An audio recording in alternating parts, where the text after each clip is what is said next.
আনুগত্য, নীতি, পথ, পন্থা, হিসাব, ফয়সালা, প্রতিদান, প্রতিফল, এরকম অনেক অর্থে দিন শব্দ কোরআন কারীমের মধ্যে ব্যবহৃত হয়েছে। কিন্তু এখানে মালিক ইয়াউমিদ্দিন, এই দিন এখানে ব্যবহার করা হয়েছে প্রতিফল অর্থে। প্রতিফলের দিন, যেদিন প্রতিফল দেওয়া হবে, তিনি হচ্ছেন সেই দিবসের অধিপতি, সেই দিবসের মালিক।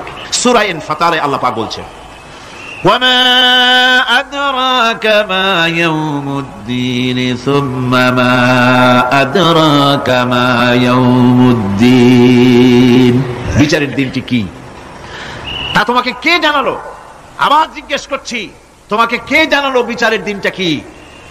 আল্লাহ পাক জবাবে বলছেন, বিচারের দিনটা হচ্ছে ইয়াউমা লা তামলিকু নাফসুন লিনাফসিন শাইআন ওয়াল আমরু ইয়াউমা ইযিন লিল্লাহ।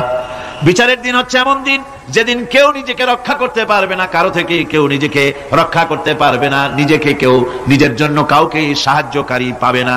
আর সমগ্র ব্যাপারটি নিরঙ্কুশ ভাবে আল্লাহ রাব্বুল আলামিনের হাতে থাকবে।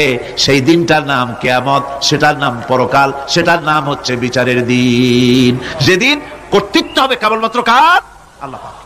সেই দিনটা হচ্ছে কর্মফল পাওয়ার দিন। লাহা মা কাসাবাত ওয়া আলাইহা মাকতাসাবাত। প্রত্যেক মানুষই সে উপার্জন অনুসারে